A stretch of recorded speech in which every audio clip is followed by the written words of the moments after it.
Welcome to the next guide covering staff and crossbow. I'll go over stats, gear, runes, masteries, skills, the usage of the class, where you would use it if you have 3 weapons. Let's say you have staff, you have wand, and then you have crossbows, where you could use crossbow staff instead of staff wand. And I'll show some clips showing how it works on arch bosses, on regular bosses, in raids, each boss. I'm going to cover each boss, what you need to do. And I'll go over all the different options, not just tell you what the best is, but I'll go over all your different options because there's more than one way to play this. So let's go over the first things first. I will go over the stats first, like general stats. So each stats in the game gives you max damage or min damage. Strength gives min and max. See, I'm getting 11 min and 11 max.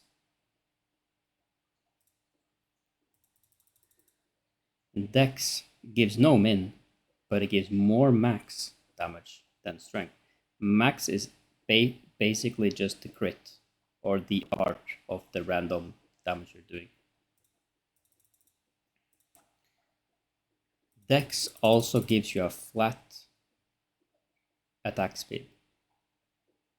This is different than this calculation. This flat attack speed is really strong in this game. You need 99 dex on most classes.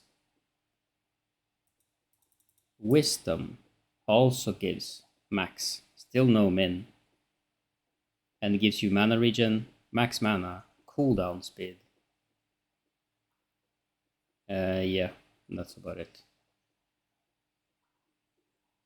Perception is gonna give you buff duration. Down here, it's gonna give you buff duration. It's gonna give you min and max, same as strength. And fortitude is the same, but we don't really care about fortitude. You rather go strength than fortitude. It gives some defenses, but we don't really care that much about it. It's not the main. It's not the main point of the those stats. So fortitude gives magic defense, but you rather have the strength than the magic defense. So I will first of all, I'll go over the skills because I think that's more important than the gear. For the skills, you need, there's 2 blocks. One block is the staff block. It's a survival skill. One block is the crossbow skill, and it's a mobility skill. With the crossbow skill, it's super short. It's really short. The block lasts barely anything. The staff lasts almost probably twice as much. That's probably twice the length.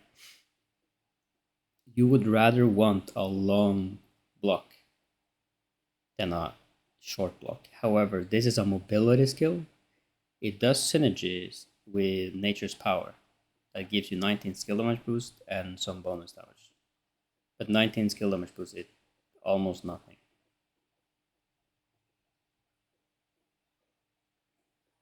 So I would advise to go the staff one, just because it lasts way longer.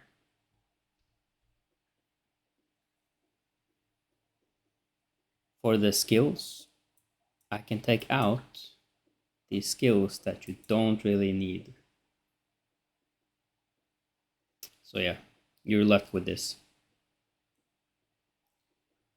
Let's go over the first one. The core of staff crossbow is selfless diffusion and mark. and you have weak point shot for the crit damage.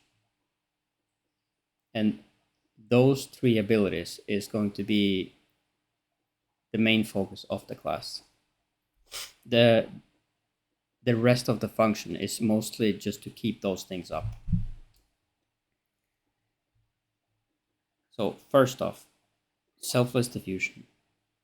It increases offhand attack chance by 100%. So what this means, my crossbow has a 28% offhand activation chance. 0.8 from some talents. If I use this, it's gonna double that. It's gonna be 100%, so 28%. So it's 100% of the 28, which is 28%, and it's gonna add that to this value. So let's say you're using another crossbow, this 32. If I use this 32, 100% extra, that's 32 more. When we're picking the crossbow, you need to be aware of the offhand activation chance. This is more for crossbow dagger and crossbow wand. We only benefit from this on the quickfire. However, we do like more basic attacks. And with the Akman especially, which when you have selfless diffusion up, you'll hit twice as many times. The reason why we want more hits on the target is the last part. If you hit 20 times, the duration of all weaken effects on the target is increased by 1 second. So if you hit more than 20 times per second, you can infinitely store weaken effects on the target. That includes detonation mark. That includes the crit damage from this. That includes the burning. That includes any weaken in the game. Even a taunt. But we don't have a taunt. Selfless diffusion also reduces a flat amount of cooldown.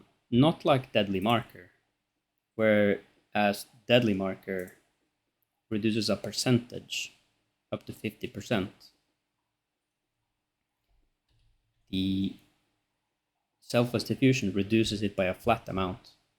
So it says 0.36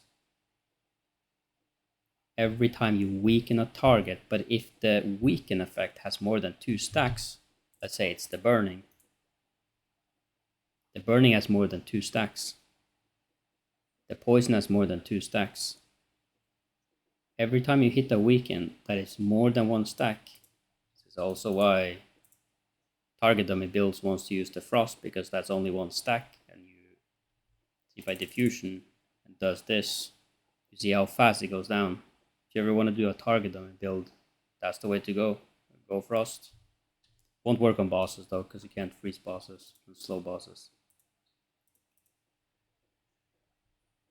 If it has more than 2 stacks, you reduce it by 1/5 of 0.36, which is 0.072. So let's say it's a tevent 1, which is not in this build, but tevent 1 is 1 stack on Fury. That is 0.36. 2 stacks of Fury is the same as 10 stacks of anything else that has more than 2 stacks. So let's say I do 10 stacks. If I add, if I remove all the stacks again and add 10 more, that's instant 10 stacks. The main reason we used Akman or Queen Bellander is Akman hits more with the quickfire. Queen Bellander adds a weaken up to 3 stacks, so it's 0.072. If you use Akman, you're gonna hit way more with quickfire, and you're gonna be able to make your weakens last way longer on the target. if you use queen, and by the way, queen has terrible stats. The stats on the maid is just, it's terrible. The main reason we use queen, however, is that whenever you do land a weekend, everything else goes on cooldown faster. The everything you do procs the Queen Bellandir. So as long as diffusion is up, the Queen Bellandir is going to help get your cooldowns back faster. It's not going to help make the debuff, the weaken effects last longer, but it's going to make your cooldowns come back faster. So with Queen, you get Hellfire way more often. And with Akman, you make them last longer on the target. Though Akman has really good stats: attack speed, cooldown, and wisdom. Where Queen has only Dex. There's nothing else there. It's 6% buff duration, that's it. So that's your two options. There is a third option, and that is the species damage boost crossbows.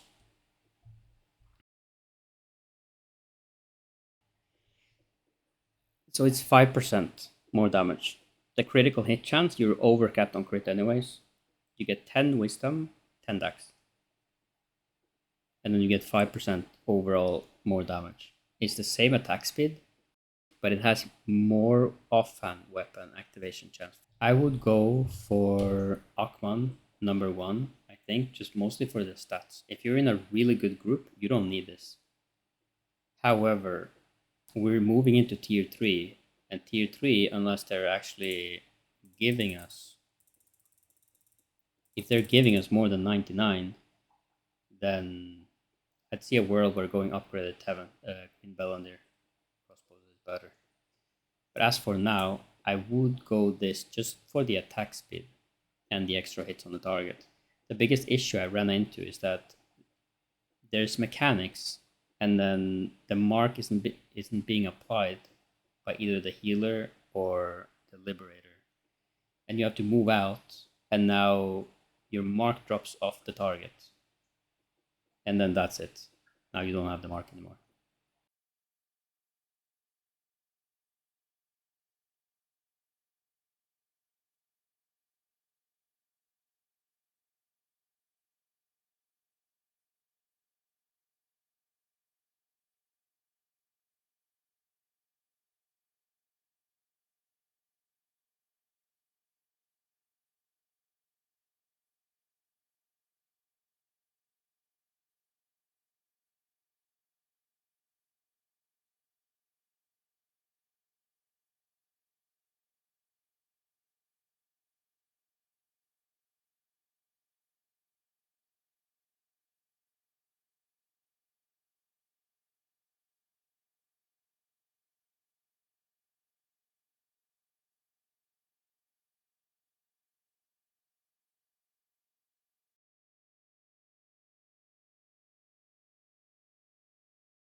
So that's for selfless diffusion.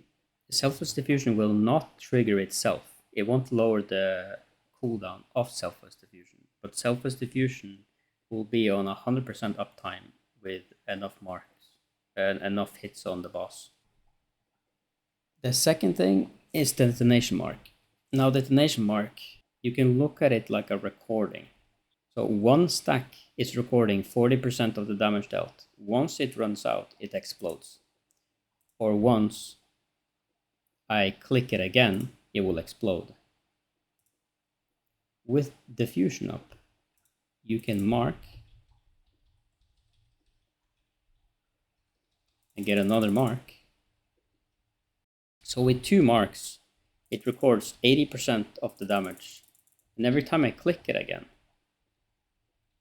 it's going to explode it. So you have a 50% chance to put 1 or 2 mark on the target. So 40% or 80%. it will record 40% of the total damage each stack, and it stacks up to 2 times. So look at it like a recording that records 80% of your damage. When you apply it again, before it runs out, at 2 stacks,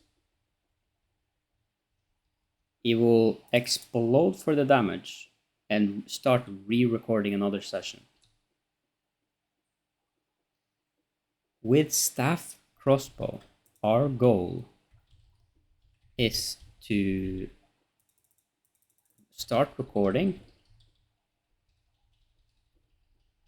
and never press this button again. Keep it on the target. Never let it run out.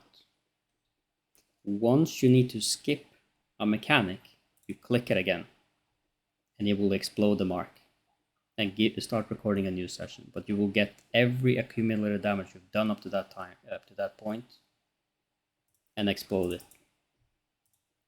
The same go for the crit damage on the weak point shot. So what weak point shot does, because of selfless diffusion, while active, all attacks are always considered the most advantageous directional attack. That increases your whole team's critical damage by 24%. Your whole team. This is why you bring a crossbow to each team in a raid. You don't use the expand condition because a boss cannot be blind, collisioned, slept, or stunned. But for this testing, I will use Wind Snatcher. When the target already has a movement speed decrease, which doesn't work on bosses, it's gonna add a bind, and because it's bind, the weak point shot will hit the target. So I slow it, I use the Wind Snatcher, and then the mark. And now the mark is at 7 seconds. Now it's at 8, now it's at 9. We just keep hitting, it's at 10, and then now we keep it on the target. As long as you have a mark in your group, this will never fall off. So crossbow staff is giving the whole team 24% crit damage for the duration of the whole boss fight.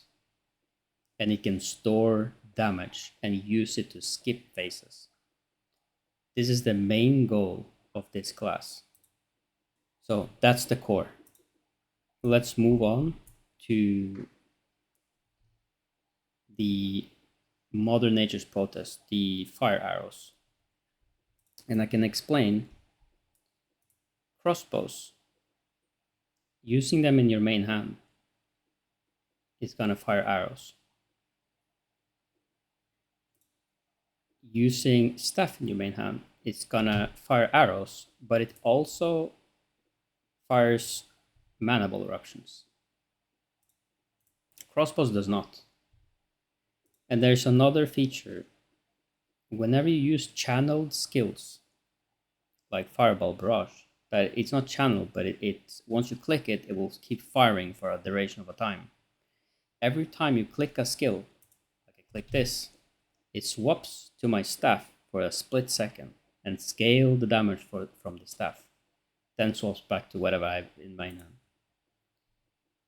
The thing about channeled skill is that if I click it, the mana ball eruptions fire from this will scale on whatever I have in my main hand after it swaps back. So here, for instance, I swap. Let's put some fire on the target, so I get 20 extra, 20 in total. Now you can see the mana ball eruptions, 1,451, 1,439 heavy. If I swap to my staff and do the same thing, let's just get the fire on the target, click the thing, stop the attacking, 2,500. So the mana ball eruptions scales with your weapon in your main hand. I believe it works for other classes too, that also uses channel abilities. the last of duration.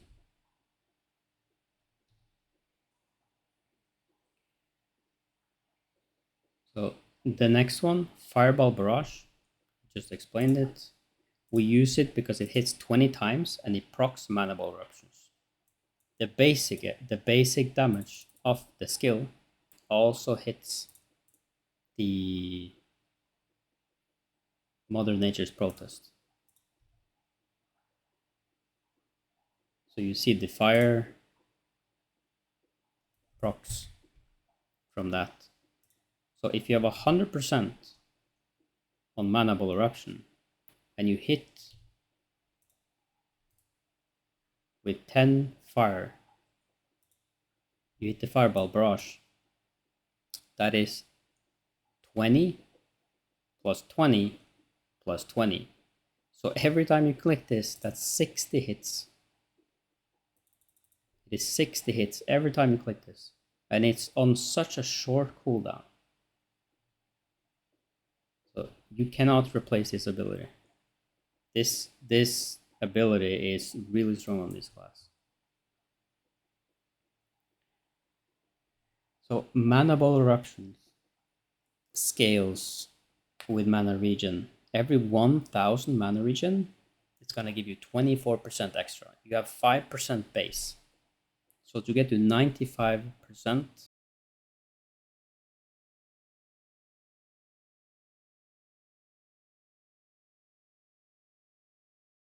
on staff, once you're below 30%, you get 60% extra. And that pushes you up to a 100% on mana ball eruption. So next one, detonation bombardment. Once you have 10 fire stacks, you remove all of them to deal 18% extra damage, 18% of the burning damage, and then you remove the burning. The reason why we use bombardment, however, is because it hits so many times. The amount of times it hits, it's ridiculous. If I put a mark on, you see the mark, 2, 1, I hit this, goes up to 4 seconds. I'm not sure if it's bugged or not, but it hits so many times. It's 10 times plus 10 mana ball eruptions plus 10 arrows is 30 times. So it fires first and then the fire arrows comes after, putting me back up to 10. Because according to the calculation, it makes no sense. It shouldn't add 3, like it shouldn't add 3 seconds. 3 seconds is 60 hits. It doesn't make sense that it's 60 hits. So when you're doing a rotation, you need to really focus the bombardment. And let's say the fusion is coming up in 2 seconds. Wait with this. Wait with the bombardment. Use the fusion into bombardment. And you will save your stacks. Once your stacks is on 20 seconds, it's fine. Like, now you're fine. If the fusion falls off because the mark fell off the target, you are basically screwed. Once the mark falls off the target, that's it. You can't get it back. You have to start re-recording. That's the hardest part about this class, is to manage the stacks. But once you get to 20 seconds, 30 seconds, 40 seconds, it becomes a joke. It's super easy because you no longer have to worry about the mark. You no longer have to worry about the weak point shot and the mark. So all you have to worry about is these skills. High focus. I can talk a little bit about the cooldown speed. 90%, in my opinion, is cap for staff users. Once you use high focus, so high focus, it gives you 45 max damage, so only when you crit. It gives you 60% cooldown speed or 58% and some movement speed. You do not want to use the AoE. Do not use the AoE. So with 60% cooldown speed. We are now at 150 and it equals to 60% cooldown. And you want to click high focus before high focus ends to get the cooldown from high focus back onto high focus again. Let's say you're on an arch boss. You pop Guardian first. It's going to give you 40% cooldown. You pop Guardian first. Oh, okay. Now I had the queued skills. You're getting close to 200% cooldown speed. 50% here is 33%. 100% is going to be 50%. Now add another 50% to that, so 150%. You're only getting 10 extra to 60%. And then you add another 50 and you're only getting 6 extra percent. So the diminishing return is so high that at 150 is basically the cap. So 92 becomes the cap, the soft cap. Then you can use Guardian, that is around 6%, around 6%, yeah. However, I will use Dreidel instead because it gives you 3% attack power. If you have 1000 max damage, that's 30 max damage. The other option is the attack speed one. So Hellfire becomes your main damaging skill. It does insane damage, except for target dummies. So if you want to try a target dummy build and do a lot of damage against a target dummy, you completely remove Hellfire and then you use anything else. So you would record, you would hit target, hit two recording, and now you would Hellfire, and then it will record 80% of your Hellfire. And then when you click it again, you get 80% of that damage back. So every time you Hellfire, it adds to the stack. And once it pops, 750,000. So that was 2 Hellfire plus everything else I did. You can also use Mark as sort of a DPS calculation, because if you know how much if you know how long you had the Mark on for, you can see that 80% was that, and then you add 100% instead of 80, and you know, so 180%. So you know how much damage you actually did. That's another cool thing about the Mark. I do use Delu's Noah staff, and it is really nice with crossbow staff. It makes you able to do mechanics. Just the fact the cast time allows you to Hellfire super fast and go back to spamming abilities. Go back to even just basic attack. So Delu's Noah staff is pretty strong. It's not mandatory though. You can get away with Daigon. You can get away with even Grey Eye. The staff isn't really that important unless you have Delu's Noah. The cast time is just really good. So for the basic attacks, why I used the staff instead of the crossbows was dual cast. Yeah, dual cast. So basic attack of the staff, which is called Magic Orb, fires 2 projectiles, but their damage decreased by 70%, not by 70%. So you're dealing 140% and you cast twice. That's what it says. Instead of doing 100%, you now hit 140% and you hit twice. And hitting twice matters because each of the hits proc Mana Ball eruptions. A Mana Ball eruption deals a lot of damage. It's 5,000 heavy crit, 1,000, 2,005, just crit 5,000. Once you're at 100% proc on Manable Eruption, your basic attacks gets really strong. Crossbow, however, doesn't proc Manable Eruption, but has offhand activation chance. So you have a chance to proc it twice. You will get around 60% offhand activation chance.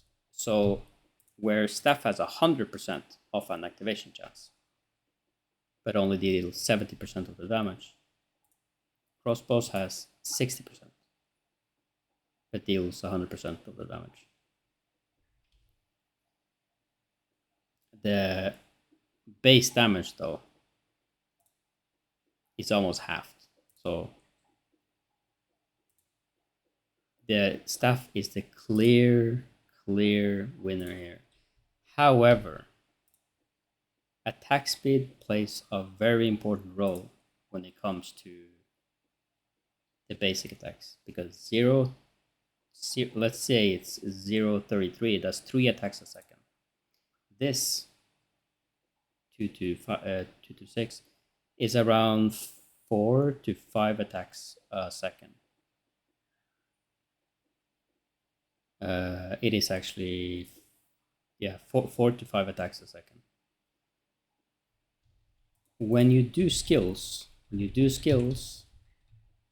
have some input delay sometimes, and then the faster your attacks are, the easier it is to weave in a basic attack in between skills. So when you're casting, you're clicking, sometimes you're basic attacking. With the Staff, it is so slow that sometimes you can't even click anything. The quickfire will be on a constant spam throughout the whole fight because of marks. I don't have mark here, but with marks and with weakens added to the target, this will come back way faster. And with crits, I don't have that much crit, because every time you crit, the remaining cooldown decreases by 10%. So when you basic attack and you use quickfire, you barely have time to basic attack at all in between them, because you're clicking a lot of spells, you're clicking. I don't have the other skills there, but you barely have time to basic attack in between spells. So the reason some people will use crossbows in the main hand is because you're weaving in basic attacks way easier than with Staff. But then you run into this damaging issue where if I have my crossbows out, it deals like half the damage with the Manable Eruptions. I would suggest going for attack speed on the weapon, but we are getting tier 3 and I do not know what tier 3 brings. I don't know what tier 3 brings. But attack speed is really strong for this class. This is the main reason I swapped to attack speed on the Staff. It was for crossbow Staff. Attack speed also increases animation. So it's not just the cast time, it is animation. For example, quickfire. It hits way fast, like the animation itself is super fast. If I basic attack, animation, basic attack. If I had super slow attack speed, let's see if I can actually remove some attack speed. Yeah, that's about it. Okay, remove some decks. The attack speed was way lower.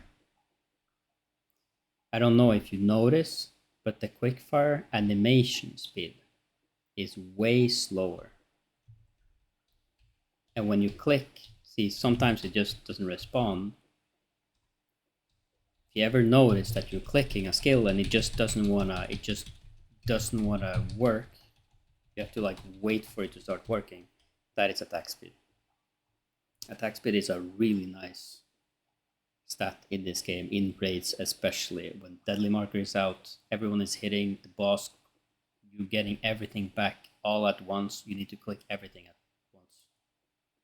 So attack speed is, in my opinion, the second best stat after buff duration. And it is pretty much unplayable below 40. Even at 40, I think it's pretty bad. I would aim at least 50.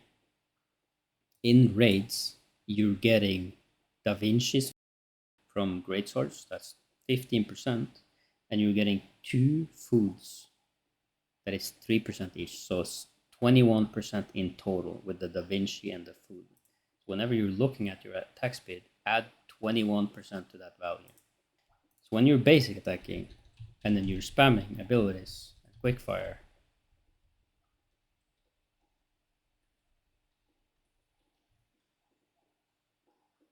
it feels way better with attack speed. Also, rest in peace, quality still right. And that was all mandatory skills. Now go over the passives. So this passive is not mandatory. This is kind of not mandatory. So these ones are. These ones is 100% mandatory. You cannot. You need to use this. So first off, mandible eruption. I talked about this. Get to 100%. You literally double your attacks.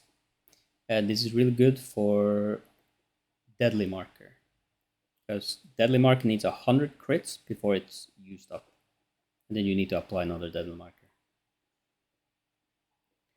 Asceticism, it's going to give you mana regen and another 105 mana regen when standing still. Don't think too much about this standing still mana regen. Let that mana regen be a bonus, because sometimes you're not standing still. Let that mana regen be over the cap, just in case you have to move around. The same goes for the heavy attack. Cap out the heavy attack to 1500 before this procs.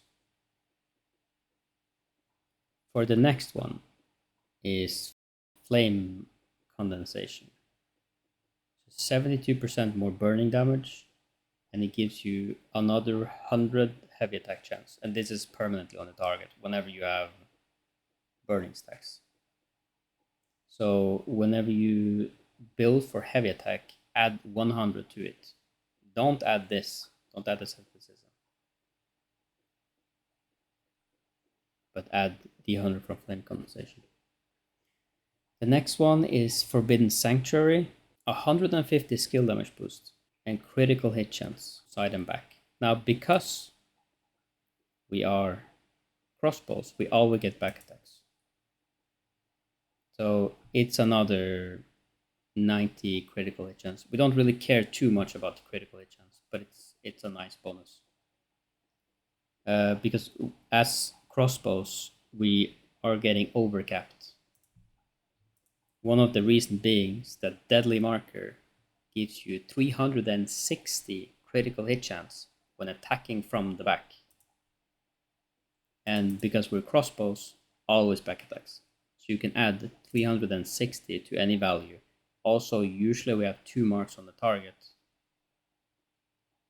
So it's going to be 720. And one thing about this passive is that it gives you get 75 extra. So in total, 225 skill damage boost. But you're reducing the mana cost efficiency.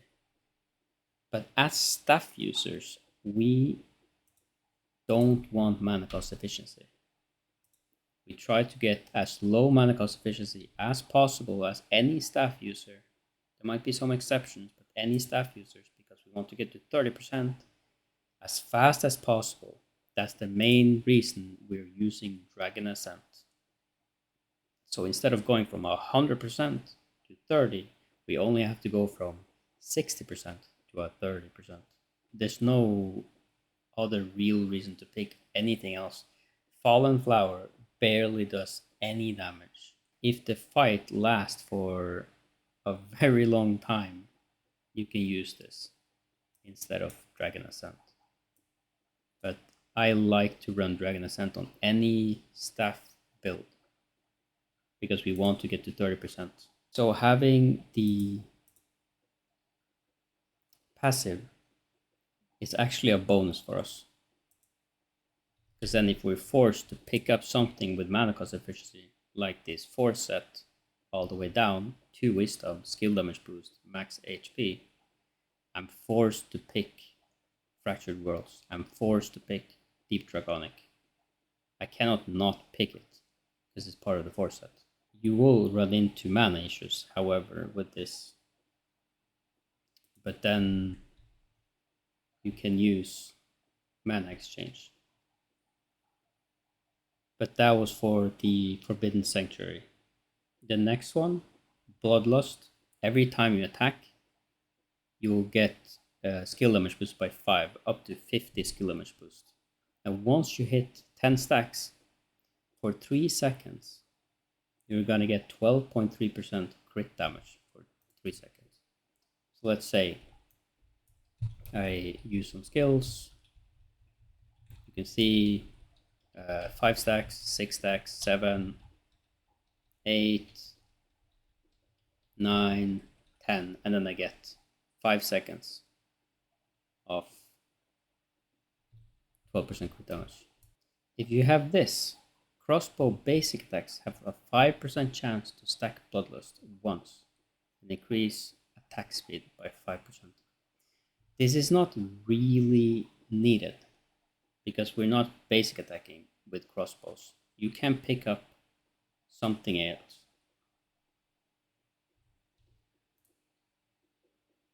Because 5% is barely anything. They procced once, procced twice. Yeah, and then it just fell off.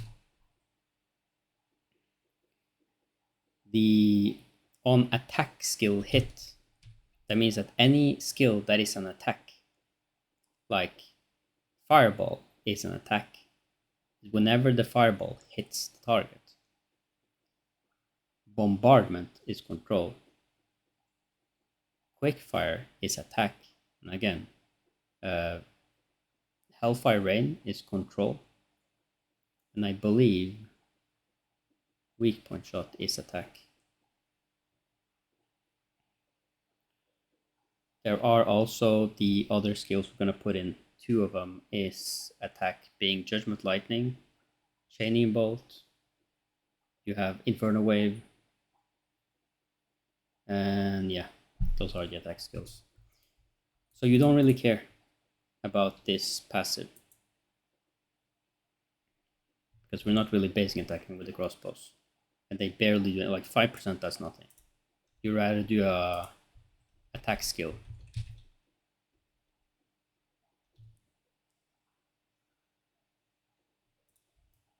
And get it from there. Even the quickfire. Even just quickfire is gonna give this passive. Now it procced. Critical damage 12%. One thing about critical damage is that it has diminishing returns. So 50% crit damage is only 33%. 100% crit damage is only 50%.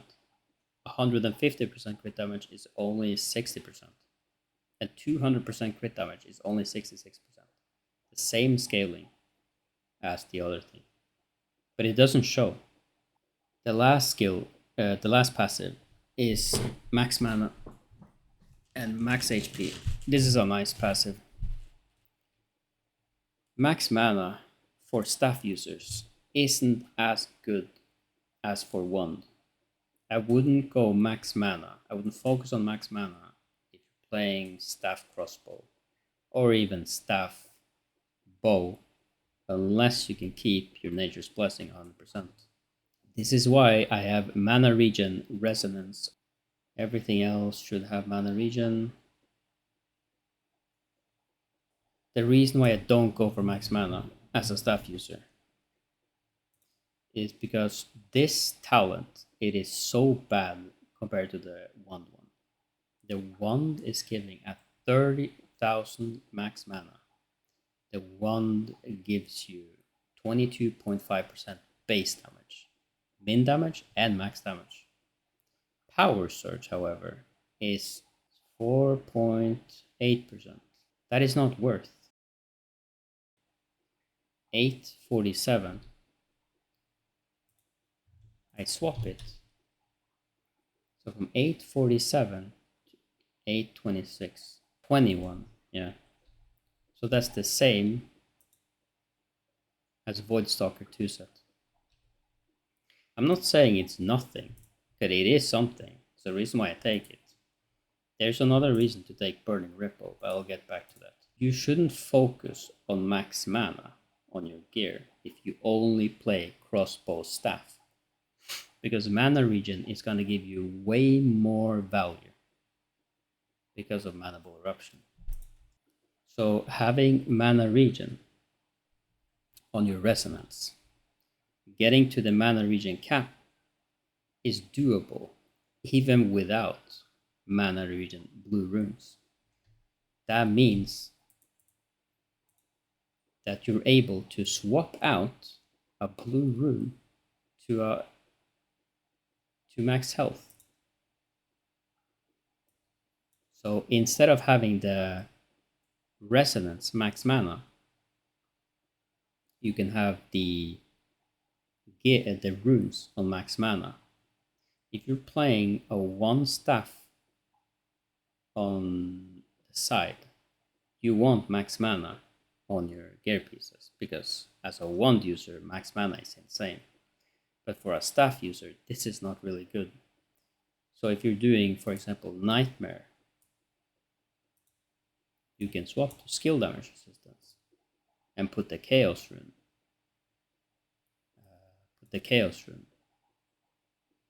In the blue, getting skill damage resistance instead, because you're no longer forced to go mana regen here.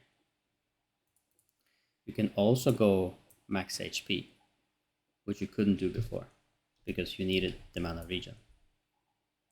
So this is the main reason I go for full mana regen resonance on all my gear. The two other passives I use is Frostmaster. You don't have to use this, but Frostmaster with this, it increases staff lightning skill damage by 10%. Almost nothing. So lightning skill damage. This, I believe, is light. It does say summon 10 lightning spears, but you never know with this game. Because it is called Fire Bombardment. However, it's clearly lightning. So I was just assuming this is a lightning skill, like it's lightning damage. There's just no DPS meter to actually know. But I'm assuming it's lightning skill damage. So 10% more damage on this. And deals 20k. Sometimes a little bit more. It adds up. Now, for the last option, you're kind of free. When attacked, you have a 41% chance to increase movement speed by 10%. On a lot of bosses, especially Nightmare, this is really good. 10% might save your life. Other option is the mobility, because we talked about this, and there's also Nimble Leap if you want to play around with that. There's also Frost Smoke Screen if you want to play around with that. I wouldn't go this though. 19 skill damage. It is nice on other classes, but we're a staff user. We have 225 already from this. And you're getting enchanting time from a wand user in the raid. You're already at 800. Maybe you have Delu's No Cloak, you're at 900. Maybe you have the 4 set. Now you're at close to 1,000. Getting 19, that's close to 1%. That's 1% more damage. It's not worth it. The bonus damage does almost not. Offhand weapon max damage. When you're using this, the offhand is not my crossbows now, and it's not my staff now, even though it's in my offhand. it is this damage, the base damage of the offhand weapon, 518. I remove this, 471. Then you have Corrupted Nail. Now restore 5000 health for 5 seconds when attacking opponent while the user's health is 30% of max health or less. I believe this also is affected by healing received, so that can be an option, just for the 5000 health. Eagle Vision.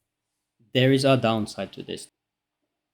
This only procs if you are within 15 meters and 10 meters. So you get hit chance if you're in within 10-15 meters, which you don't really care about. And then you're getting 100 crit when you are within 10 meters. It's almost the same as just using this. If I were to pick, I will probably just use Corrupted Nail, or Movement Speed is probably the best option. Also the heal. You can even use the heal instead of the 10% extra damage. So for the 3 skills that we're not using, I would go number 1, Chaining Bolt. And the reason why I go Chaining Bolt is because it procs heavy and it procs crit. So for Deadly Marker, is the number on the side. For Deadly Marker, it's nice that it crits. This works the same as Healing Circle. It's probably the same coding as Healing Circle. It lands on the ground and then it has its own crit chance and everything. It costs 10 points though. You could use these 10 points anywhere else. But for now, I'll keep the Chaining Bolt. The other option is Judgment Lightning. It deals some damage. Can hit twice, depending on your burning on the target, and heavy attack. But it's a very quick and easy filler skill. Another option instead of Judgment is Inferno Wave. The Inferno Wave is a little bit worse. Doesn't do as much damage, I think. You can put some points into it. The Judgment Lightning doesn't really work with any points. The Inferno Wave, it adds burning on the target. So it adds 2 burning when you apply a heavy on this. And then it adds 3 more, so 5 in total. But it has to have burning stacks. So if I just attack it, it won't add anything. But if I add there, it procs 5 times. However, I do not know if it procs at 10 stacks, if it actually procs 5 times, or if it just refreshes with 1 stack. This is the main reason I don't use this. I don't know if it's 5. Let's do a Hellfire. Look at the cooldown on Hellfire. Then that wave. And it doesn't feel like anything. I don't think this adds 5 stacks on top. It only refreshes. At 10 stacks, it just refreshes and it's counted as just 1 extra stack. That's what I think it does.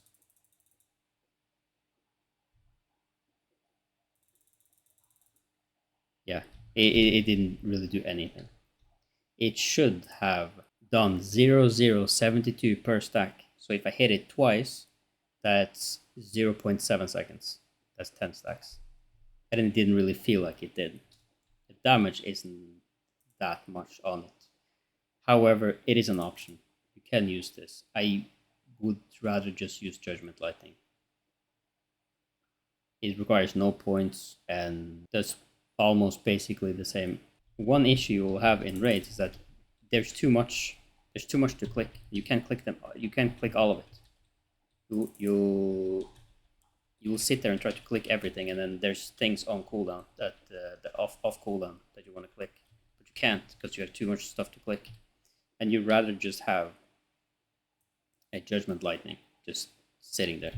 There is now a utility, and I would suggest the mana exchange, because even at mana regen cap, 4000 mana regen, the Liberator pops Nature's Blessing. Now you suddenly have 7000 mana regen, but you run out of mana because this class has to be the most mana hungry class in the game. Mana exchange, what it does,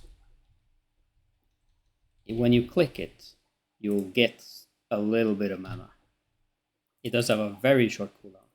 It does exchange HP for mana. So with this, 100%, but a cooldown increases by 100%. But because of Deadly Marker, that reduces 50% of an ability's cooldown, this is in our favor. It consumes 900 health to restore 1200 mana. It's very nice to have once you start running out of mana. Nature's Protest, it will deactivate when the mana is less than 10%.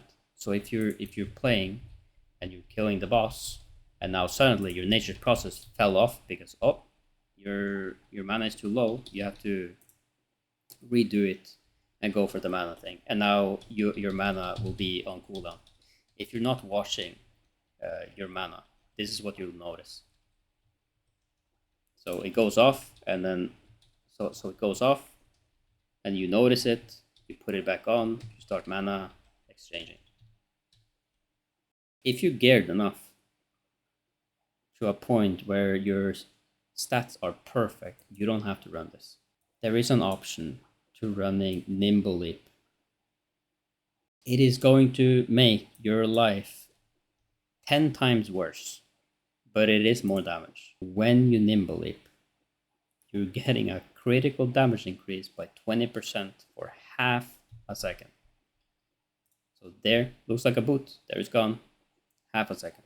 With 100% buff duration, the 100% buff duration, you get another half a second. So a total of 1 second buff. However, Nimble Leap works when you cast something. So I can do Hellfire, Bombardment, Nimble Leap. And both Bombardment and Hellfire will get the 20% crit damage. I already casted both skills and they have travel times. So when I Nimble Leap, I get half a second. You need to time this correctly. Half a second of critical damage before your abilities lands on the target. Using the Lusnoa staff doesn't matter. I can use another staff here instead. I can do the Hellfire into this, into Nimble Leap. Because the charging time does not matter. It's after it's done, Bombardment, Nimble Leap. But do not Bombardment if your diffusion is coming out of cooldown. You need to make sure that you have diffusion before you Bombardment. Unless your weaken effects is over 20 seconds and you can afford it. So you could also do something like Hellfire, Bombardment, Nimble Leap, Quickfire, Nimble Leap, Quickfire. There is an argument to using Quickfire, Nimble Leap, Quickfire for more attacks on the target. And I think that is the biggest factor of using Nimble Leap. It's just when you're doing so many mechanics on the boss, make it easier. Unless you're really good at the game. If you never skill issued any mechanic, use this. It's perfect for you. But if you're not, use the mana exchange. Some other options that you can use in very specific situations is the pull. You can pull someone, but you can also jump to someone. So you can jump to a party member within the range of jumping chain. That's 21 meters jump. That's a long jump, 21 meters. You can also use it as a shield. Get a shield for 6 seconds and all your max mana turns into HP. So what you can do, you can use the shield, get hit by something, and start the fight at 0 mana. So now you're getting straight into the 30%. That is an option. And if you're doing that, you don't need the Dragon Ascent. if you're also using inner peace and you're using mana shield, which increases your defense by an amount equal to 20% of mana regen. So we are at 3,800. If you inner peace, you'll get to 33,000 mana regen. So your defenses will be at around 10,000. So you can use the shield, bless barrier, no, sorry, wrong class, shield into inner peace to survive a mechanic. And you can replace the 3 skills, you know. Maybe you want the shield, maybe you want inner peace, maybe you even want the jump. So if you want to jump around, you can use that. Because these 3 are optional. However, just for damage, I would use chain, judgment lightning, and mana regen. Just in case you run out of mana, because once you're out of mana, you'll have to go in here and start moving around stuff, because if you're out of mana, you can't do anything. That's game over. There's a spin to win. It's called Barrage. It's more of a meme at this point. You don't really care about this. It will extend your weakens on the target, but not more than you can do without it. This is the wrong class to be using the spin. It hits 36 times a second for 3 seconds. And it's a fixed duration, no matter how much attack speed you have. It's the same. The middle one is charges up. I'm not even going to show it. It charges up for some seconds, even more waste of time. Wind Snatcher does work on bosses.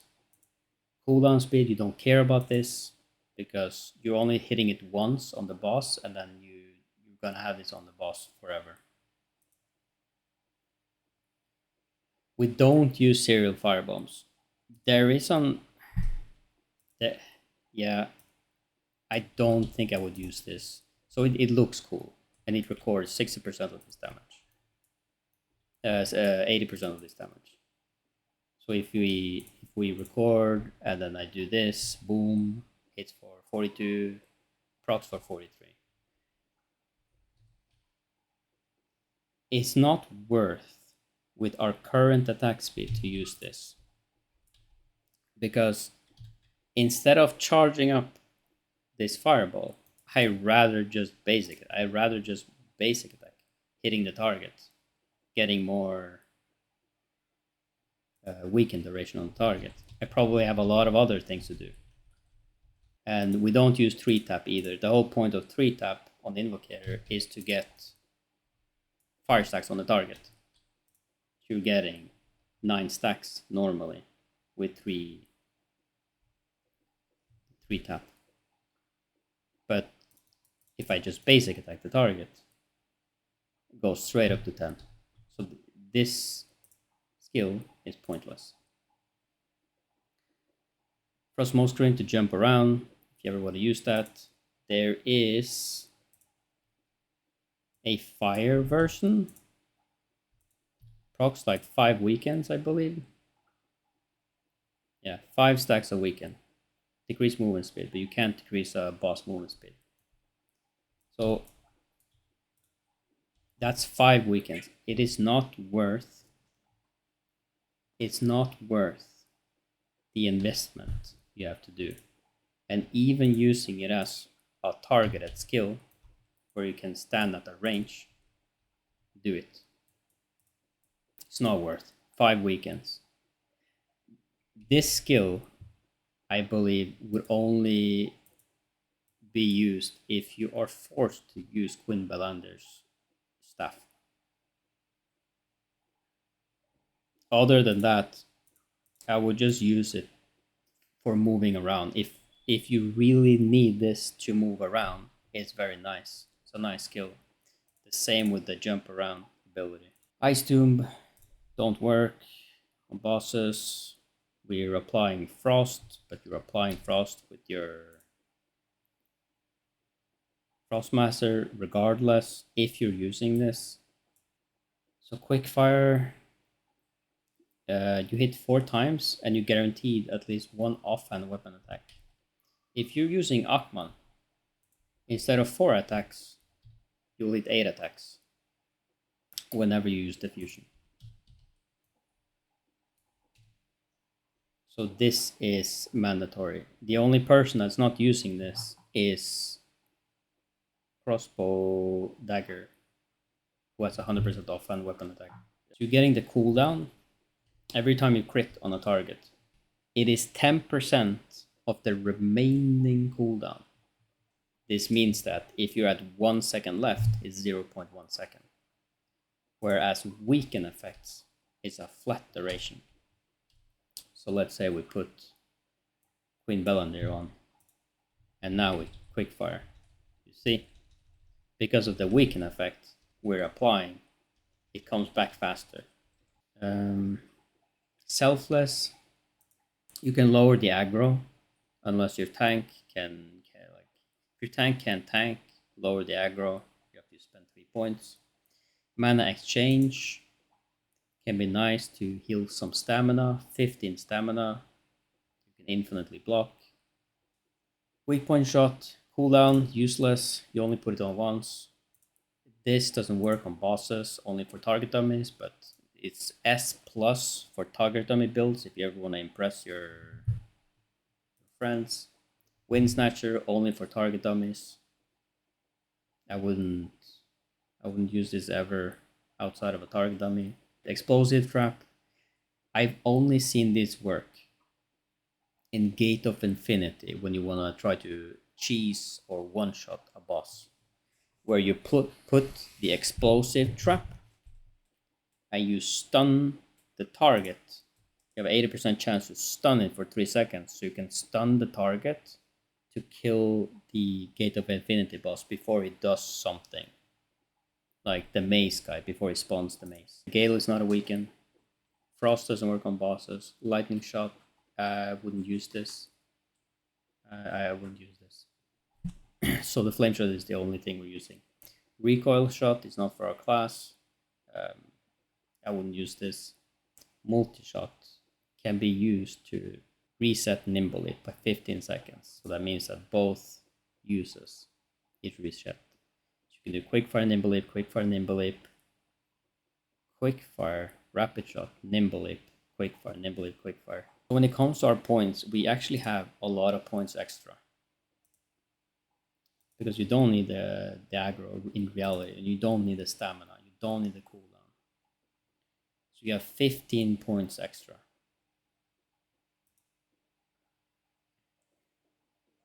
I would suggest using the mobility in Fireball Barrage. Maybe Evasion, maybe. What I've been doing is mostly just these two. Because there is no real reason to use anything else. Which comes back to the point of Inferno Wave. You can use Inferno Wave. You do have the points for it. The Chaining Bolt I use because there's nothing else to use the points on. You can, like, just use some AoE. Like, it's fine. But there's an argument for the Gale, but the Gale is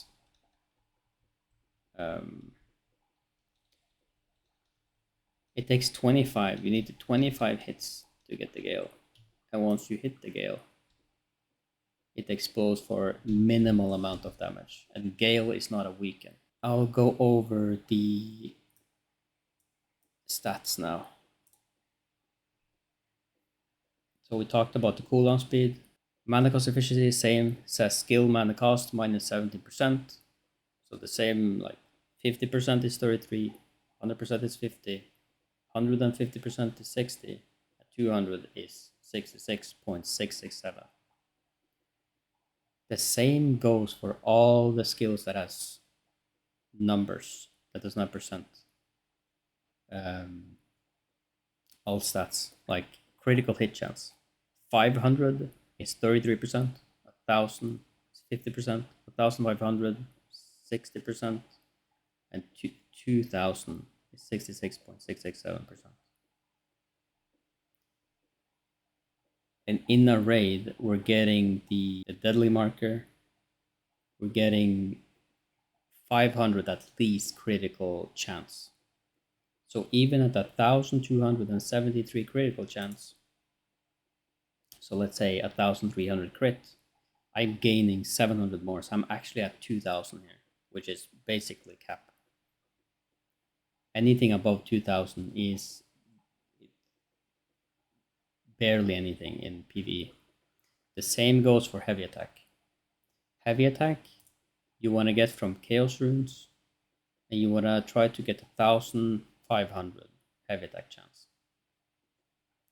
Boss magic heavy attack chance and magic heavy attack chance, or anything else you're using for your main weapon, is gathered together. So it's both merged, and then you're getting that. The only real way to get magic heavy attack chance is usually from Chaos Runes specifically. So Chaos Runes will get heavy attack chance. You want to get as much heavy attack chance as you possibly can from Chaos Runes. And if you can't get the magic heavy attack chance, I would go for mana regen. And after that, HP or even crit. On belt, you could go triple red here, because the rune synergies is not worth it. HP, 20k, at least 20k. Nightmare, you need a little bit more. Max mana, we don't really care about max mana. You want mana regen instead. Mana regen, 1,450, and that's with everything you're getting from masteries. So minus 260. 2,450 in total. That's what you want to aim for. Cooldown speed, 92%. Attack speed, as far as you can go. The dex is going to give you a flat amount of attack speed. It's your base attack speed, 0.743, minus the base that you're getting from this. It is 0.001 per 1 point of dexterity after 80. And then the percentage is added. Healing, not for us. Healing received, it's very nice. Movement speed, because your crossbow, movement speed is the most underrated stat in this game. Movement speed you can survive so many mechanics with just movement speed. Mana cost efficiency, with invocator, you want very, very, very low mana cost efficiency. Crossbow staff, however, wants a little bit more, because even at cap mana regen, you are going to go out of mana unless you have the mana exchange. That's another reason to take mana exchange. Then you can stat less mana cost efficiency with low mana cost efficiency and super high mana regen. You're getting from 60% to 30% way faster. Because of Dragon Ascent, you're getting to 60% instantly. And then you need to go from 60 to 30% as fast as possible. Having 3,000 mana regen, it is very hard to get to 30%. However, you can do it. It just takes time. Having less mana cost efficiency is going to get you there faster, but once you're there, the mana cost efficiency is kind of bad if you only have 10%. So I found 20 to 25% is kind of like the sweet spot.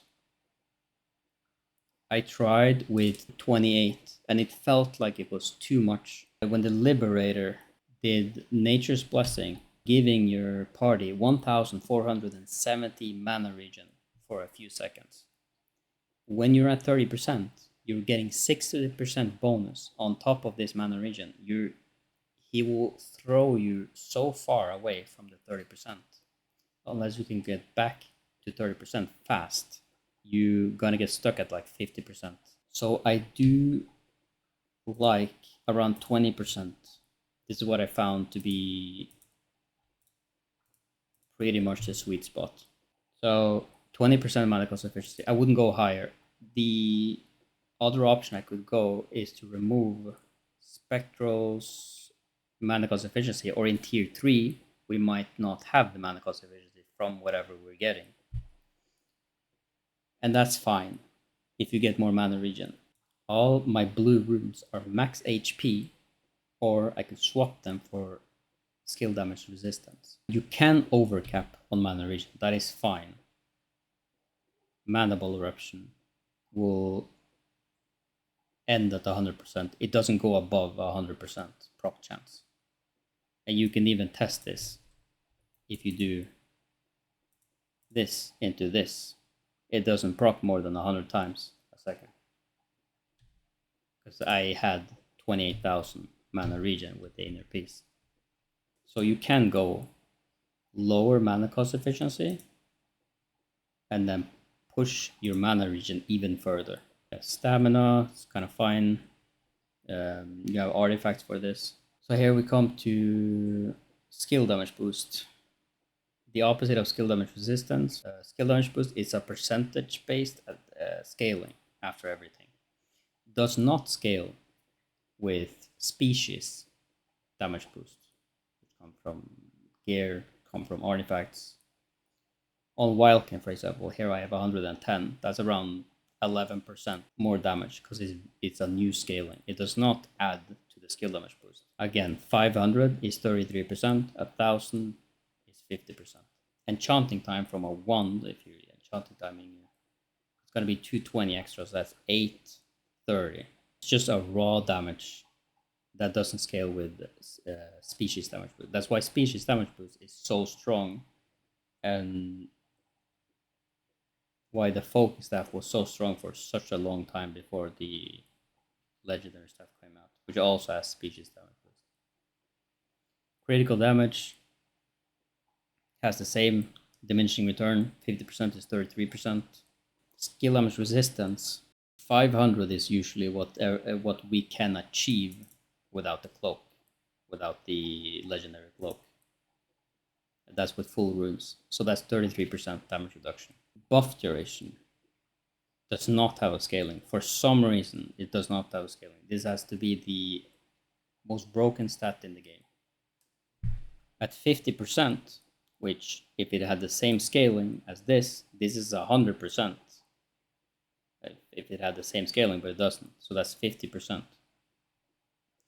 The more buff duration you have, the longer your buffs last. And even the buffs you cast on others. However, this class doesn't have any buffs you can cast on other, except if you're using the AoE high focus. However, buff duration, if I use high focus, for example, it says it lasts for 12 seconds, but at 50% buff duration, this is a 6-second extra duration at 18 seconds. So if I click it, 18 seconds. I would even suggest removing the skill damage boost from your weapon and putting in buff duration. Removing the skill damage boost, putting in buff duration. It's not too much, but then again, no diminishing return. I do not have buff duration on this ring, so that's another 6%. Void Stalker gives you another 6% each piece. Heavy attack evasion, you need to not have minus heavy attack evasion. You're giving the enemies heavy attack chance.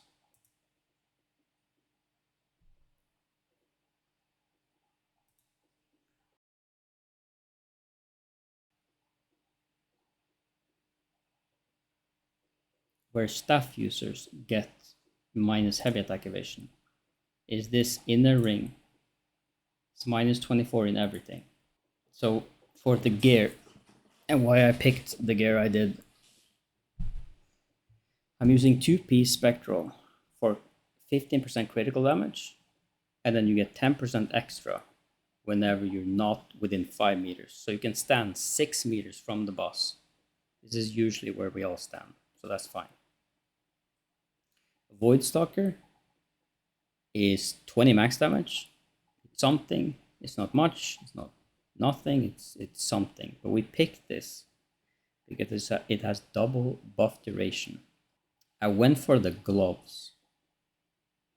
And the reason I went for the gloves is that I thought, because we had it as an off piece, if you don't have the gloves, let's say you go for the cloak, you would usually have Transcendent as the off piece.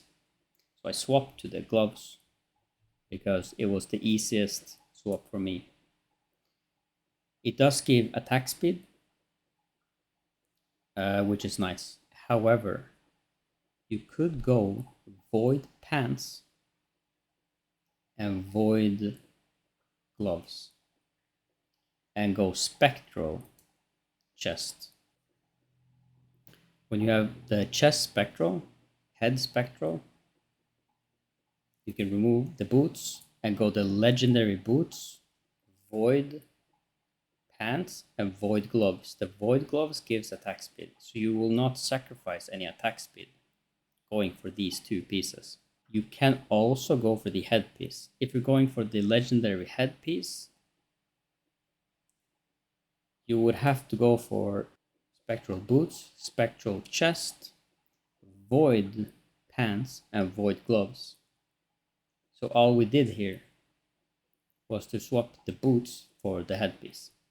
The cloak, Starlight Fur Cloak, for the heavy attack, also gets some crit, but they mostly for the heavy attack. You can also use attack speed. This is also a very viable option, 7.5. Doesn't have anything else, some evasion. The Noble Mantle, I think, is the best because it gives you 63 mana regen and some cooldown. There is an argument for the other two though.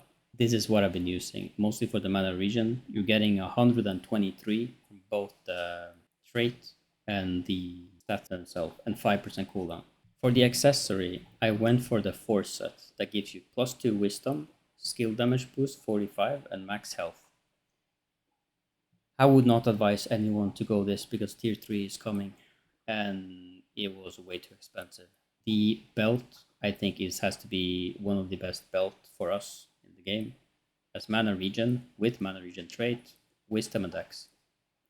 The ring you can swap out. I would suggest you go for double celestial. If you do not have the legendary ring, I will go for double celestial just for the mana cost efficiency and attack speed. For the necklace, I would go for the Pendant of Frozen Tears. Maybe you don't have this. You would have to go for the Deep Draconic. There is an option to go for the Death Knell. The Death Knell has 8% attack speed and 4 dex. Doesn't have much stats, but it has attack speed. The Bracelet, I think this is too strong. Has cooldown speed, mana cost efficiency, and that is with, if I don't have Fractured Worlds, it will go down to 9%. That's pretty low. The bonus damage one, yeah, Violent Undertow, it's fine. Same stats, just doesn't have the mana cost efficiency and doesn't have the cooldown speed. Has bonus damage and crit. This is what I would go for. I wouldn't go for Pakilo Ring. Has some good stats, but lacks the attack speed, lacks the mana cost efficiency. I would go for the ring, but I wouldn't advise anyone to pick anything right now until we know for a fact what accessories tier 3 brings, because you might end up picking the bracelet because we might get 2 really good rings in tier 3 that's super strong, and now the bracelet is what we're picking. But if you were to pick the ring, go wisdom, perception, and strength. That's what I would go for. Wisdom, perception, and strength. Triple stats. The reason being, you are capping out on dex now. You're capping out on wisdom. Perception is going to get super high. And now, because you're capped on both wisdom and dex, you have more. You're going to have more stats to spend, and you don't want to put it in fortitude, so you're going to go for the strength instead. having strength here might push you towards getting the 50 strength milestone, 100 heavy attack. It's not that much, but it's something. The earrings, because we are crossbow staff and we always get back attacks because of self-lit fusion, you can always add back heavy attack chance by 160 to your calculation. So you always get back heavy attack 160. So whenever we do this calculation with the heavy, we take this, let's say it's 500 each, so it's 1,000, plus 160 from the earrings, plus 100 from this, and I don't calculate this, but that's an extra 100. So it's 1,260. It's your chaos runes that's gonna give you most of the heavy attack. So for the rotation, what you would do when you're doing raid bosses, you would do high focus, or let's say it's on Calanthia. You're waiting for the sideway block. You need to do weak point shot, sideway block, diffusion, and then your rotation. And then you need to keep up the crit damage debuff. That is your job. You need to make sure that doesn't fall off the target. When you run to an orb to help them, you need to make sure that you're getting back before it falls off the target. And once you're back on, if it fell off, you have to make sure that it goes back on as fast as possible. What I like to do is hover my mouse over the button so I don't have to move my fingers over there. And then click it at once right before the block. There is a way to proc it after the block, but it's very hard to make work. For some reason, it has a travel time. You might be a little bit too late, and you don't want to be too late on this. But once it's on the target, on most bosses, it's on the target. You don't have to think about it anymore. What you also want to do is high focus, diffusion, bomb, mark, and then your rotation. And then take a look at the mark. Does it have 2 or does it have 1? If you get 2 stacks immediately, you don't want to click it again. Make sure to look if it's 1 or 2 procs. Because if you're clicking it twice with 2 procs, you'll waste that extra damage that you picked up in the beginning. And it might make... that might be the factor if you're skipping the DPS mechanic or not. So I would suggest changing your HUD to having the boss all the way down next to your bar so you can see the debuffs on the target without having to move your eyes away. The same with your group. If you're in a Vanguard group, have the Vanguard group close so you can see it, so you don't have to look up. And on the show HUD, you click show more, and then you display either don't display your own group or display your own group. And then you can move your party down all the way down to the right. That's where I like to have it. So you always take a look, see yourself and see others. I use this because I also play invocators and other classes, so I can buff whoever's in my party. For the first boss, so the class is all about 100% uptime on 24% crit damage and saving the mark. Do not let the mark drop off. Do not die from mechanics. You need to make sure that this mark never drops off and you never click it again. Whenever you're doing the mechanic skip, you click the mark. That's the whole point of this class. So on the first boss, what you want to do is to, let's say it's nightmare, you need to first mark the boss, keep the mark on, hover your weak point shot. Whenever he does a fury attack, you need to make sure to hit this weak point shot. And from there, you are on a race against time. You need to stack as much as possible on the target, so the weaken effect goes up to at least 20 seconds. And then when the totems come out, you can run and help a totem or click a totem and run back to the boss and not let it drop off. Remember to diffusion before you do anything else, and then build it back up. That's the main core of this class. You need to make sure you have another objective that no one else has here. You need to make sure that you do not just chill. You need to go and bring the timer up as high as possible. Once you need to skip the mech, all you do is click the button again, and you'll deal the damage. For the second boss, now I can't speak of nightmare mode because we haven't gotten there yet.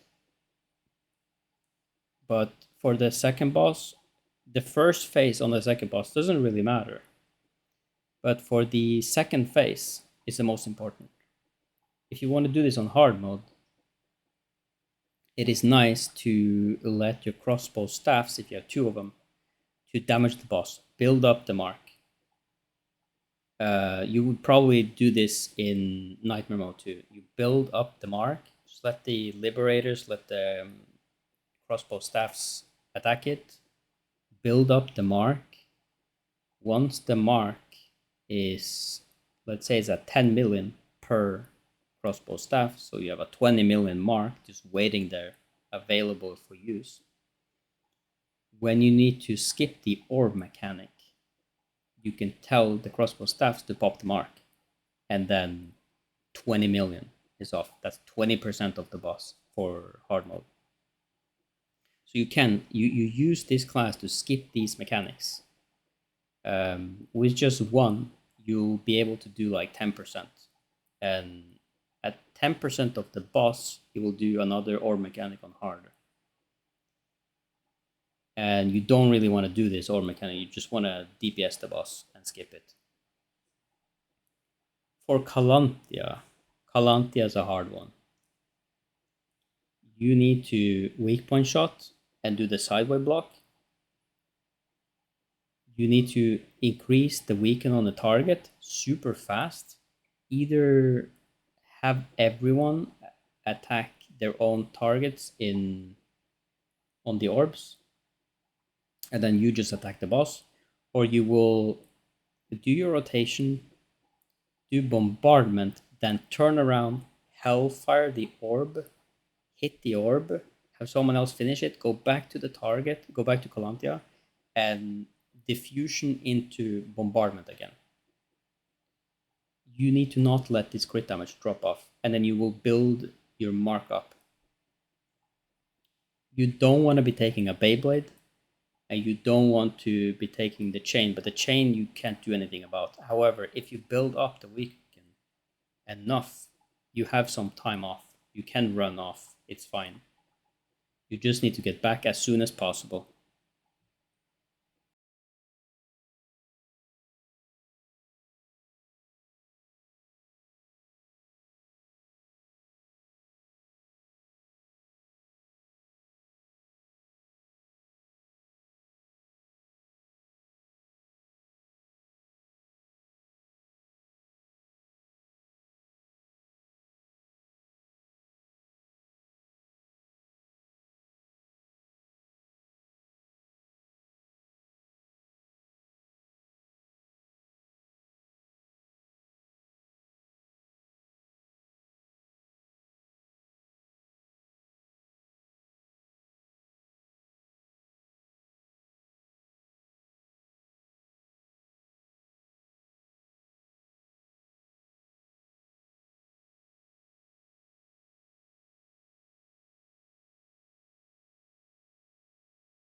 this class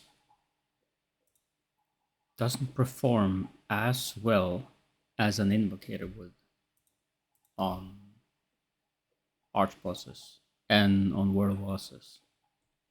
And I wouldn't even go this is unplayable alone. You need marks, you need a full group. But even then, I don't think it outperforms invocators in participation. This class shines the best in raids where you need to do skip mechanics. It is a very fun class to play and is unique. If you're tired of your staff 1, then you actually have a staff, or maybe let's say you are a liberator and you already have your staff. You just get yourself some Akman crossbows or Queen Bellander or the species damage boost one, and now you can play crossbows. And it's not that different from one. It is pretty different from Liberator, but it's not that different from one. I would say it's harder to play, but once you're good at it, it gets way easier than one, because on one you actually have to cycle buffs between players. You don't have to do that on. Once you get used to this class, it's so rewarding to be able to do this. You can just be an invocator, and whenever your team needs to utilize the crossbow staff, you just use that, and then you swap back. For that reason, I think the best third weapon is crossbows. For the masteries, let's reset the masteries and go over them. You would want max damage, and you would want buff duration 100%, and you need the species damage boost. That's the minimum. You need the 3% magic damage boost.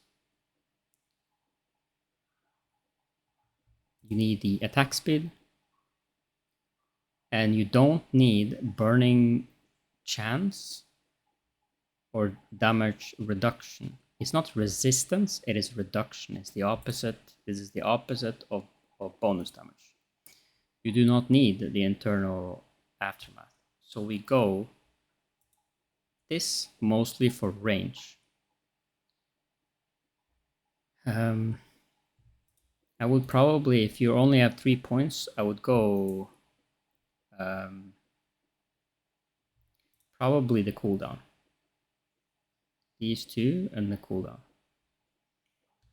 And then you need the double stats, strength, and the wisdom. There's an argument for not having this, but we are already so heavily into magic heavy. But if you only have a few points to spend, you would get the you would get maybe this. You do need a dual cast. You do need the bombardment.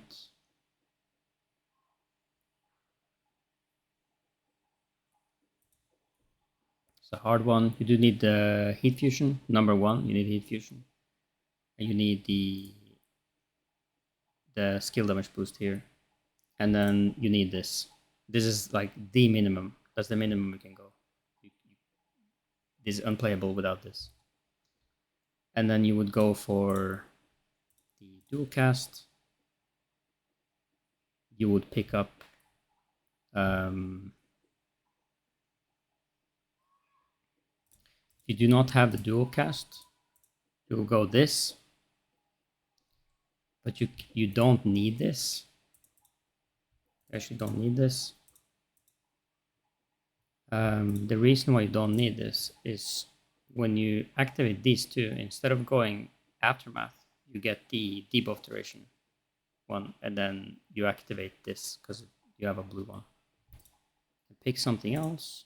Pick 1 point. Now 10 points is 135 more armor, flat armor. You like defense, you don't need that. 20% is enough. Or 20 more max damage ish, around 20 more max damage. You can also go for the burning ripple. Now the burning ripple is whenever you're burning, you remove the added burning. And even though I don't have burning, it's gonna add more burning.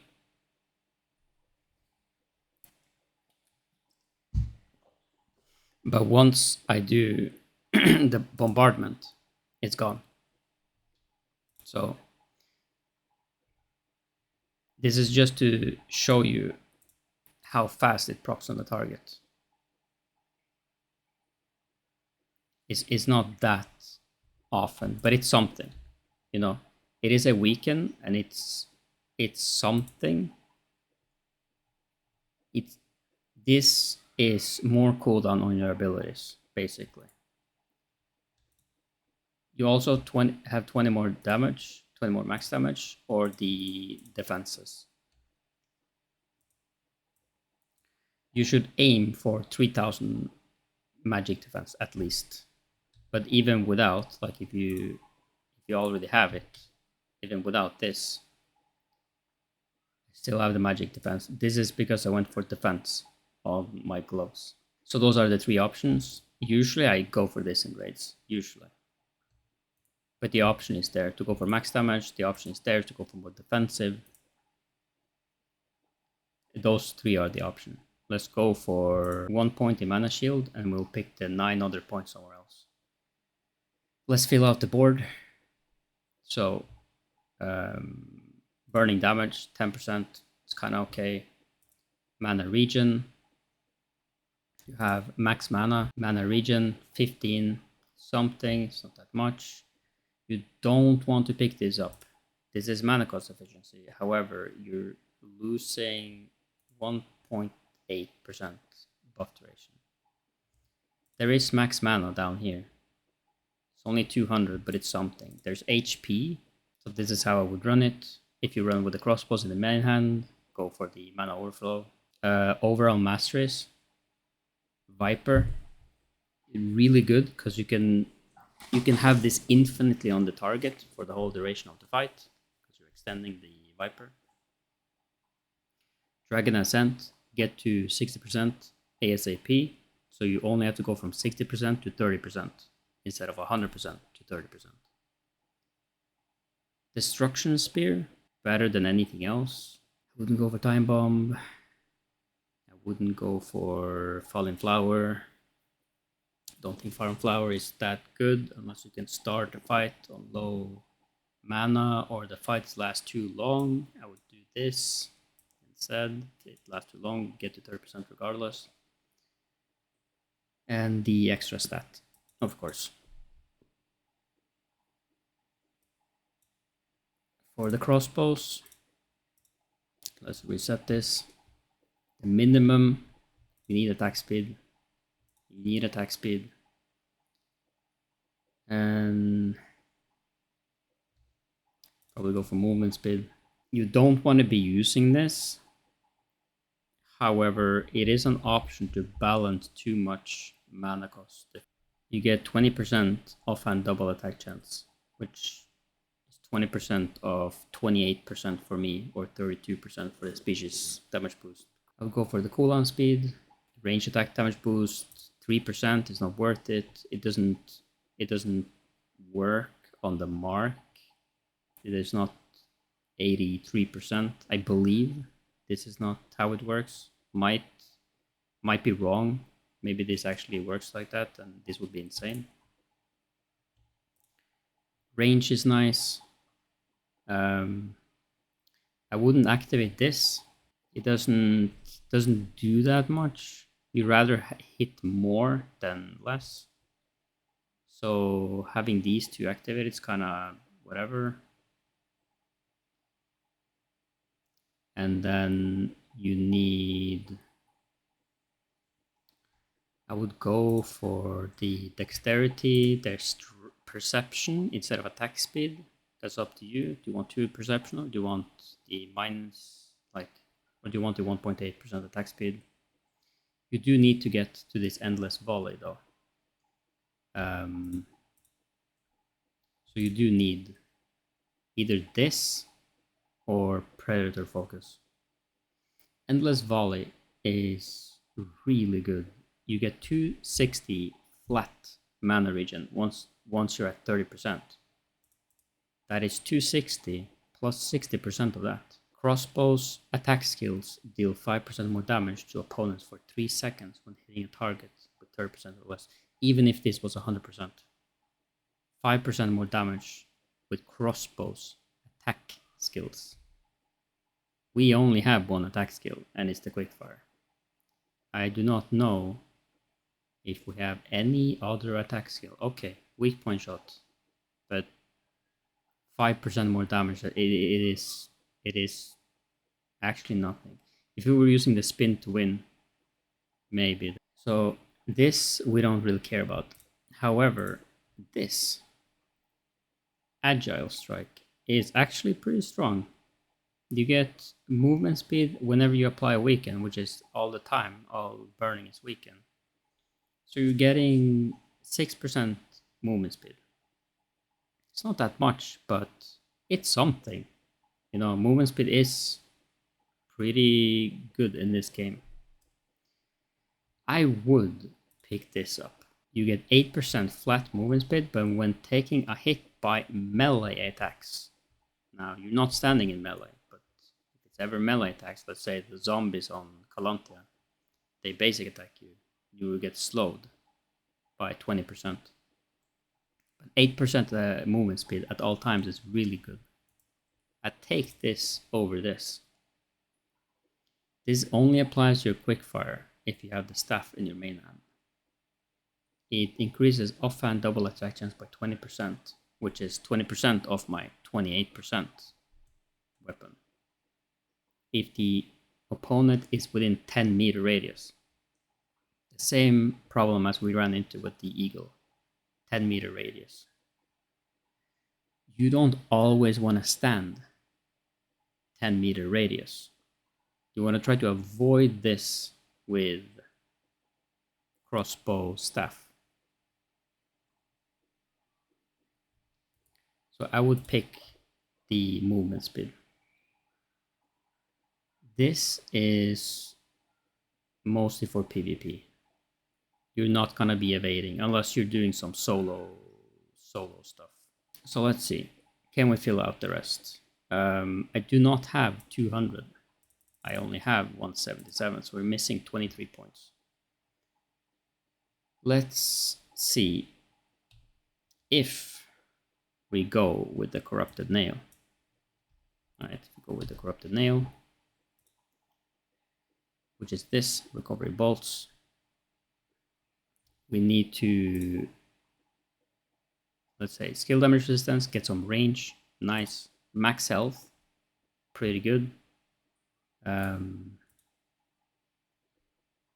Now we can have the deflection and recovery bolts. This doesn't really matter that much, but recovery bolts is good. Bloodlust doesn't really matter because you're not basic attacking, and we're getting the bloodlust passive anyways. The 5% attack speed is not worth using the crossbows in your main hand, in my opinion. So I wouldn't pick this at all. I would, however, pick up the attack speed. And also the base damage, so we need to increase.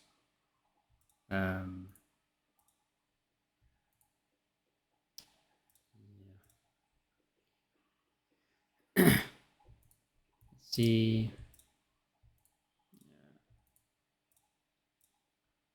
So I would increase this to 10. Now we have 20 points left. I would probably do the critical damage if I use Queen Bellandir. This is only range heavy attack, we don't care about that. Range hit chance, we don't care about that. Range can be very nice. I would put 10 points in here for the range. I would even take off mana cost efficiency instead, sorry.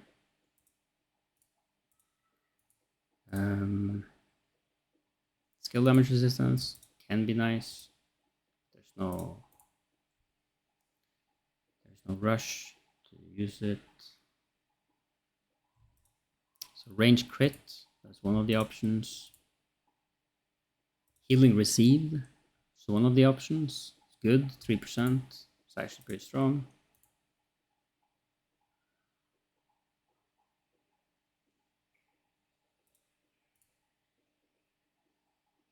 There's no other good option for us.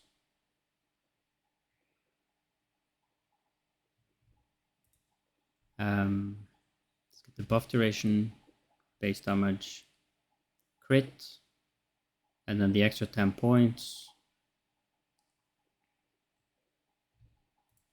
Probably crit here too. Yeah, so double crit, go for the double crit, and the rest points here. So yeah, just missing the double crit. It's something, the crit. It's not nothing, but it's something. You don't need it, but it is something. So yeah, that is the masteries. As a last stat here, I would go for 700 magic endurance and the rest into melee. You won't cap this out unless you have endurance on the extra trait here. But I wouldn't worry about this. Don't worry about this right now until tier 3. We need 700 to not get crit by an NPC. And I'm guessing it's the same for hit against an NPC, so it's 700 hit. So don't worry too much about. You do get some from food. All right, the masteries, the artifacts. Take the artifacts last. You want to get one of each. One of each species. So Welkin, Undead, Demon, Humanoid. However, just focus on Undead and Construct. Undead for the first and last boss, and the Construct for the second boss of the raid. So Calanthia and Dragarile, first and the last boss, and the 2 Constructs. So the top left stone, you need to use the Force set on Chaos Harbinger. It will give you the crit damage and some critical hit chance. We do this mostly for the crit damage. You're not forced to use this. Remember, it's only 9% crit damage. You're not forced to use it. You can use other things, but I would go this. You want Undead damage boost, like here. Undead damage boost. You want magic heavy attack chance, and then max damage or regular heavy attack chance. Focus on getting on the undead. Focus the undead damage boost first. Can be anything else here, but just get the undead damage boost. And then for the solar stone, there's an argument of having any other stone that has a starred 30 undead damage boost instead of the green one, which only has 23 undead damage boost. So that's 0.7 more. If you're never using your solar stone, let's say you keep forgetting to use the solar stone, it is better for you to actually use the other. But getting 20 base damage every 1 minute, getting 20 base damage when you need to push the boss is way better than 0.7, at least right now. The damage increase 0.5, so 0.5% extra damage using a blue one for the whole fight instead of 22 base damage for those 10 seconds when you need to push the boss. Having a crossbow staff, you want to use this on cooldown because you're using your mark to push the boss. So you don't really need to think too much about this. You rather want to use the base damage on building up the mark. So then when you use the mark, let's say you use the solar stone 3 times and then you pop the mark, it's better that you do that than waiting with the solar stone until you need to push the boss. For the top right one, you just want undead, Chaos Harbinger, any undead damage resistance. That's another scaling, so it's 3% less damage taken. The bottom right one, you want max damage for crossbow staff. So you want one with max damage, not base damage. It's 2 extra. It is almost close to nothing, but it's something. And you want magic heavy attack chance, regular heavy attack chance, like this one. When it's star, it's max, so 48 is max. Magic or melee or range heavy attack chance is 60, so you're getting 48 plus 60, that's 108 heavy attack chance. And for the last one, it can be anything. That's kind of up to you. If you're going for the minus heavy attack evasion in the talents, you can find heavy attack evasion here. For the bottom left one, you want mana regen. Number 1, mana regen. And secondly, max mana or stamina regen, but mostly max mana. And one thing that is really strong for PvE is healing received. I would get healing received here as a number 2 stat on anything I play. So mana regen, max mana, then healing received. That's probably the bis. For the Lunar Stone, you want to use the Abyssal Beast Lunar Stone. On dealing damage with the control skills, the base damage increases by 4% for 3 seconds. Your 2 control skills, actually, mark is a control skill, but you don't really care about the mark, because you want to just put it on the target and forget about it. Hellfire is a control skill, and Bombardment is a control skill. So those 2 becomes your control skills. You might not have enough time to keep this up 100%, as you can see. Here's down, comes back up again. Bombardment, here's it back again. It's 4%. It is something. Whenever you go to bosses, you want to use the Ancestral Armor Lunar Stone and go below 40% because you're getting 15% base damage, or 11% because if you weren't using that, you were using the Abyssal Beast Lunar Stone. And that is it for the artifacts. There is nothing more I can say about this class. It is really hard to play. And it requires very high attack speed. But it's really fun. It is fun to play once you understand it.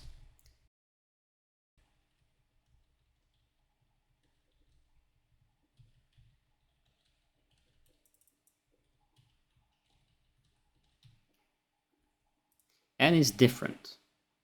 However, it doesn't deal that much more damage than Invocator, I think.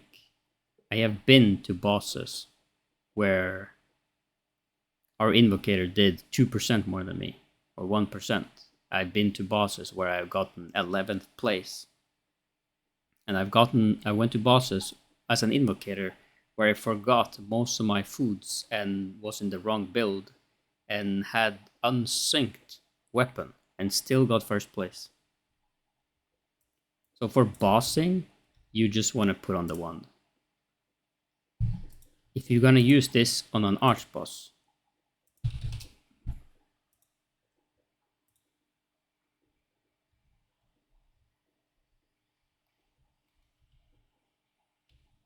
so let's see. Let's start. Blender, she's gonna stun, right? She stuns.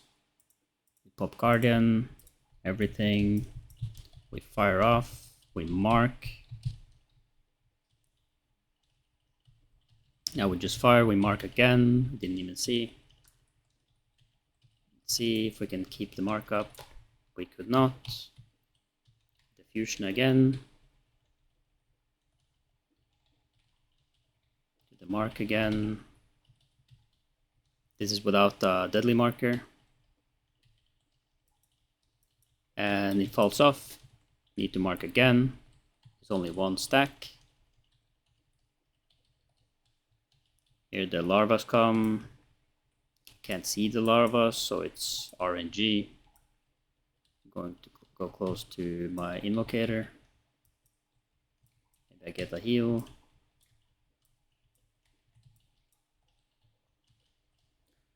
So yeah, as you can see, it is pretty much impossible to keep up the mark. No matter how much I fire, it runs out.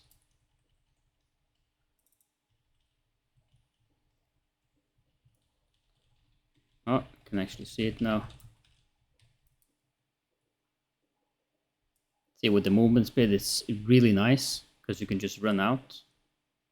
Now you can run back in. To mark, and then Hellfire. Diffusion. I use my Q before diffusion. And for arch bosses, you kind of just want to do mark on cooldown because it doesn't really matter.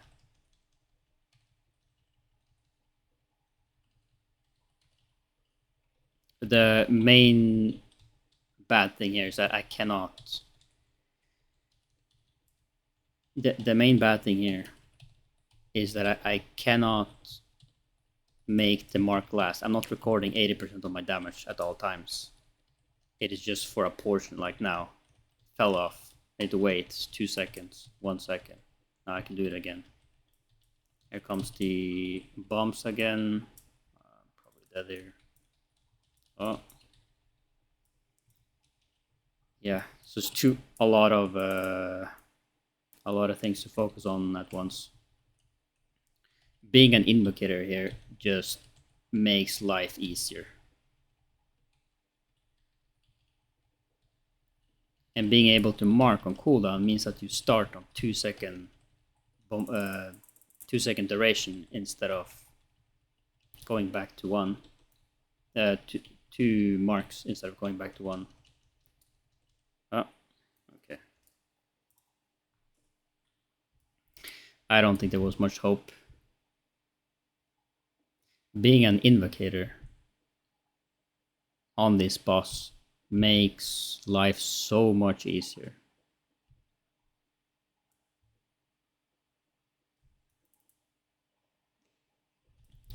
However, you do get back to the boss pretty fast. As you can see, being a crossbow, you move extremely fast.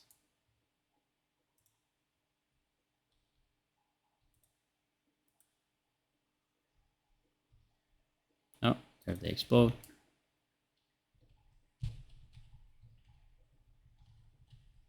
You can also mark after you hellfire. Start recording afterwards.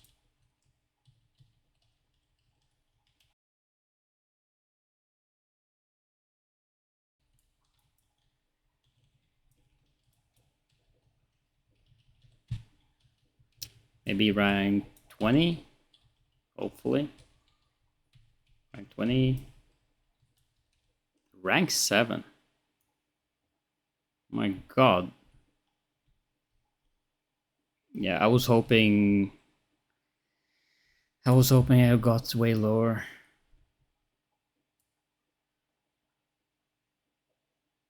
Like compared to invocator, it doesn't do as much damage. Now, this was when party without a mark, but I did have the great sword willbreaker defense. My mana regen was when moving. Look, when moving, 2000 plus 260, so this 230-ish when moving was a little bit below the cap.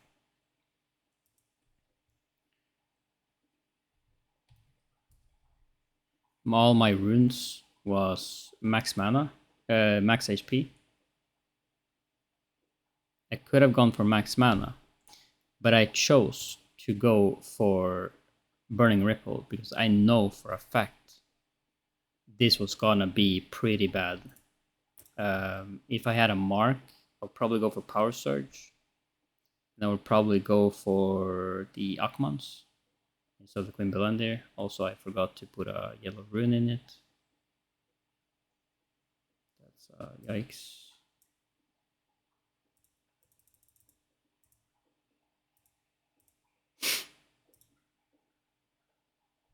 Yeah, that's about it. I hope I was able to showcase what this class is capable of.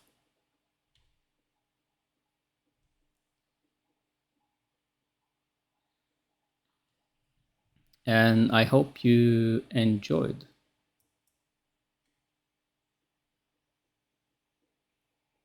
Where are we going?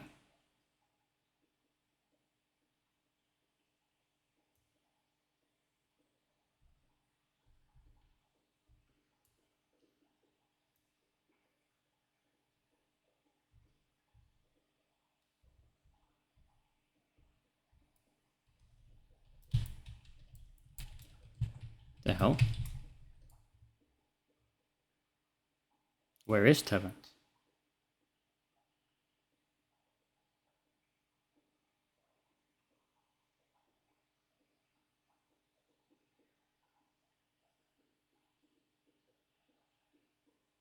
Oh, no, he's here. Oh, okay. Oh, there, yeah, there is. There's the Tevent.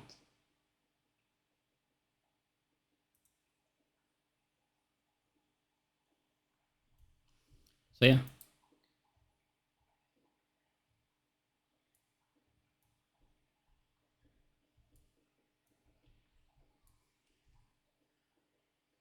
I think I covered everything. And this video is probably 3 to 4 hours long. But the reason why it's so long is that I think you can't fit everything into a 5-minute video. It's better that people really understand the class, so when you're picking it to play it, you know about like everything about it.